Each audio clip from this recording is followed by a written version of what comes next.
Eh bien, on va retrouver Valentin sur notre Ferrari F430. Vous savez, si vous avez suivi les mois d'atelier, c'était pas dans la dernière, mais l'avant-dernière, où en fait, eh bien, on avait déposé l'ensemble de boîtes de vitesse pour un remplacement d'embrayage, ainsi qu'il y a différents éléments aussi à faire sur la voiture en réparation. Et vous avez été quelques-uns à me demander en commentaire qu'il serait intéressant de faire la revue des pièces qui vont être posées sur le véhicule. Eh bien Valentin va nous faire voir un petit peu tout ça. Donc t'es prête, fais tout au finish, ça va, c'est bien. C'est pour les décontracter le mec. Regarde la beauté. Regarde là, les pièces neuves, carrément neuves. Petite vis et tout là. Allez, on va retrouver notre cher technicien Valentin. Il est tout beau aujourd'hui, il sort de chez le coiffeur, donc pas ce matin mais hier soir. Donc là, magnifique, tip top. Merci. Big up à mon coiffeur. Comme je le disais à l'instant, eh bien voilà, il y a les différentes pièces qui sont arrivées de chez Ferrari. Ouais. Donc on va pouvoir vous faire voir un petit peu, tiens, à quoi ressemble un embrayage de Ferrari 430. Parce que bah voilà, c'est pas commun sur les véhicules standards, c'est vraiment réservé à ces véhicules-là. Valentin va nous expliquer tout ça, les particularités. Donc là, l'embrayage de la Ferrari, il se compose comme ça, il ressemble à ça. Donc là, c'est un embrayage déjà assemblé. Parce qu'en fait on a deux disques garnis d'embrayage et puis donc avec un amortissement directement dessus. Donc ça c'est typiquement le montage compétition, ce montage là. Montage bidisque. Voilà, bidisque. Donc ça on retrouve ça dans la compétition. Alors le but, pourquoi du bidisque? Ça frotte mieux. Non, le but du le but du bidisque, là j'aime bien la définition. Le but du bidisque, ça frotte mieux.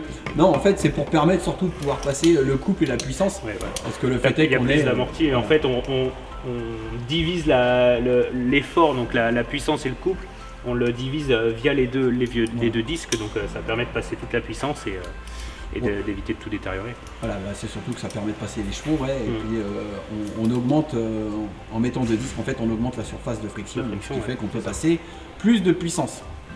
Donc le volant moteur. Donc voilà, à côté on voit le volant moteur. Donc qui lui, finalement, quand on voit ce volant moteur là, à l'inverse sur les véhicules dits classiques, on va avoir un volant moteur qui va être surdimensionné par rapport à notre embrayage. Là on voit bien qu'on est sur un volant moteur pareil, type compétition, un très petit volant moteur, donc ça veut dire que déjà on a un moteur qui est très bien équilibré. Voilà. Donc là on se retrouve avec un petit disque.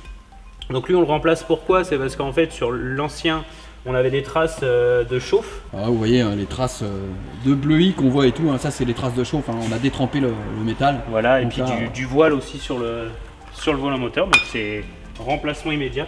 Donc pas question de reposer ça. Voilà, avec sa rondelle, ça c'est la rondelle pour les vis neuve, rondelle neuve, voilà. Préconisation Ferrari. Vis de mécanisme d'embrayage neuf aussi. Ouais, voilà, les vis là. Voilà. Et donc là après on va retrouver la partie embrayage, donc avec la butée hydraulique. Voilà. Cette petite butée hydraulique là, elle se retrouve directement dans la boîte de vitesse, dans le carter de boîte de vitesse. On ira le voir juste après.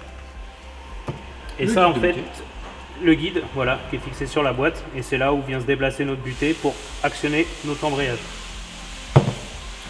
Alors ça c'est le capteur, le fameux capteur F1, voilà, qu'on entend partout, capteur F1, donc qui va lui permettre d'avoir le déplacement de notre butée, et puis ça va nous permettre aussi de nous donner une usure sur notre mécanisme d'embrayage. Parce qu'en fait il est capable de déterminer la position de la butée d'embrayage, voilà. Et sa course, qui permet après par calcul de savoir quel pourcentage d'usure on a sur l'embrayage. Exactement. Les bougies, voilà, classique, bougies classiques. Et puis là après on va retrouver toutes nos pièces parce qu'on a l'intervention à faire sur nos trains roulants, donc sur tous nos cylindres blocs de triangle. Oui. Donc là on a tous nos kits triangles. Là on a nos push rods, donc les tirants de parallélisme arrière. Ouais, petite info quand même, faut savoir sur Ferrari, on pourrait changer éventuellement que la rotule, mais non, ils ne détaillent pas, ils nous vendent, ils sont gentils, ils nous vendent l'ensemble quoi. Par contre, à l'avant, on a le droit. On a le droit, mais pas à l'arrière. Voilà. Par contre, à contrario, à l'avant, si on a la biellette axiale. Oui, là c'est une crémaillère. Voilà. Vous ne détaillez pas non plus. Non, pas de détail. Donc là, montage type uniball. Donc pareil, typiquement du montage compétition, on a plus de ressenti et puis on a réellement une lecture directe avec la route avec du type uniball comme ça. Par contre, alors l'avantage, oui, c'est ça. L'inconvénient, c'est qu'on a une usure plus rapide. Voilà, c'est ça. En compétition, voilà, ça fait quoi, 1-2 courses grand maximum, et donc on se trouve souvent du jeu sur les Ferrari. même un véhicule qui va pas beaucoup rouler, on va retrouver du jeu assez rapidement. Ouais, bah, parce que en fait, le but de ça, c'est pas la longévité, c'est l'efficacité. Voilà, effectivement. La mécanique, c'est toujours une histoire de compromis, hein. On va Ouais, tout avoir. bien sûr, Hein. c'est ça. Et puis après, bah voilà, c'est les petits cylindres blocs qu'on va remplacer. Blocs de Bartal, et puis bah, après toute notre filtration, donc en Ferrari toujours. Voilà. Voilà, toute la filtration. Et puis notre petit courroie accessoire. Et puis... Et bien voilà, il n'y a plus qu'à remonter tout ça. Hein. De toute façon, bah, on suivra l'évolution du remontage. Hein. Ouais. Mais ça, je pense que ça sera dans la prochaine brève où on fera peut-être une petite vidéo courte hein, sur le repose de l'ensemble et le remontage. Ouais. Et bah écoutez, si ça vous intéresse, dites-le nous en commentaire. Si vous voulez une petite vidéo spécifique sur la 430 avec Valentin, on se fera un plaisir de la faire. Ouais. Merci Valentin. De rien. Alors on revient sur la suite du remontage de la petite Alfa Romeo Spider. Donc là, Romain est en cours de remontage dessus. Hein. Vous l'aviez vu, elle était sortie de cabine. Donc dans son magnifique noir. Donc on va s'approcher un petit peu pour voir ce qui a déjà été fait dessus. Alors voilà, déjà il a reposé une porte hein, avec la poignée et tout ça. Donc tout ça c'est déjà remis en place. Là, vous voyez, il a remis le petit écusson Pininfarina hein, sur le côté. Donc là on peut apercevoir, alors j'espère que ça va bien rendre à la caméra, hein, on voit le noir là, qui est juste parfait.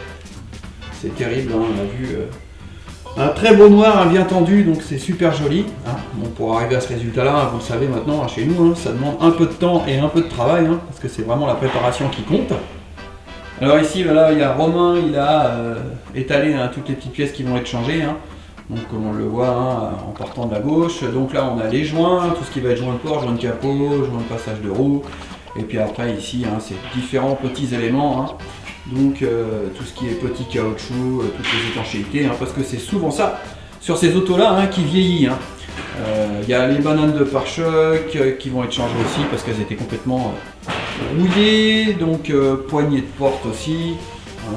Et il y a les emblèmes qu'on conserve, il y a la calandre qui va être remplacée, hein, qu'on voit ici, là, la belle petite calandre neuve. Si vous vous rappelez, si vous avez suivi les différentes vidéos, hein, la partie avant était complètement remplacée parce qu'elle était complètement enfoncée. Donc aujourd'hui, bah voilà, elle a retrouvé un joli museau hein, qui est dans la bonne forme et surtout qui est bien aligné, sans mastic, hein, bien évidemment, hein, qui a été refait comme à l'époque à l'étamage. D'ailleurs, on a une vidéo sur laquelle j'ai fait une partie étamage où on voit Anthony sur le remplacement et sur l'étamage de cette partie avant. Et bah là, ça poursuit son cours. Hein. De toute façon, Romain va poursuivre le remontage. Hein. Donc là, il est à la repose des portes. Hein. Et puis bah après, ça sera capot, malle de coffre, et puis bah, capote, et puis réinstallation de tout l'intérieur. Ainsi que la repose des feux arrière, pare-choc, avant, arrière et des feux. Voilà pour où on est rendu le petit chantier. Enfin, le chantier de cette Alfa Romeo Spider. C'est en bonne voie, ça avance bien. Alors notre petite Fiat Dino, donc j'ai eu pas mal de commentaires hein, sur des gens qui sont intéressés par cette restauration de cette très belle Fiat Dino. Et bien là, actuellement Marcel est à l'organisation de son poste de travail, hein, donc tout a été démonté, on a fait différents contrôles, là il est en train d'installer pour pouvoir ranger et répertorier ses pièces. Donc il y en a une grande partie qui vont être passées à la laveuse, je vais vous faire voir après. Donc là c'est tri, on répertorie, on classe, et là on va aller voir ce qu'on a besoin de remplacer sur la voiture, faire un inventaire hein, comme on dit. Et après on verra avec le client ce qu'on fait et jusqu'où on va. Alors vu hein, sur la partie avant où il y a le compartiment moteur, hein, donc là bah, c'est vide, hein. Marcel a retiré le moteur. Donc là, il va se mettre à déshabiller hein, tout ce qui est sur le côté gauche, hein, tous les accessoires, ainsi que le côté droit aussi, hein, pour pouvoir permettre la mise en peinture de ce compartiment moteur, hein, parce que comme on le voit ici, bah, vous l'aviez vu la dernière fois sur le vue de dessous, hein, il y a eu une belle fuite de liquide de refroidissement, ça a complètement taché tout l'ensemble. Donc tout ça, ça va être repris, hein, bien évidemment. Et puis après, c'est Romain qui va s'occuper du démontage de l'ensemble du reste de la carrosserie, hein, donc les portes ainsi que tous les chromes et accessoires hein, pour pouvoir procéder au décapage et à sa mise en peinture par la suite. Notre laveuse, je vais en parler rapidement, là, je vous le disais juste à l'instant hein, sur les pièces de la Fiat Dino. Eh bien écoutez, c'est une super machine, hein, on est super content. Je vais vous faire voir, on va ouvrir la machine, là on a lavé les pièces de la Dino. Alors je vous ouvre aussi, vous allez voir en quoi ça consiste. Hop, hop. Vous voyez, hein, bah là il les a déjà sortis. En fait c'est le panier. On a un panier rotatif hein, qui permet, donc en fait on a des gérés au-dessus, en dessous. On a un panier rotatif, vous voyez ça tourne quand ça lave. En fait c'est un gros lave-vaisselle. Hein. Mais je peux vous assurer que ça pulse fort et ça chauffe aussi très fort. Là on a le résultat sur les pièces qui ont été passées à la laveuse. Donc vous voyez, je peux les prendre à la main comme ça, c'est plus gras du tout. Tout ce qui était graisse, terre, tout ce que vous voulez, tout est parti. Donc franchement, c'est plutôt bien parce que ça nous fait gagner un temps considérable. Parce que laver plein de petites pièces comme ça, c'est toujours compliqué.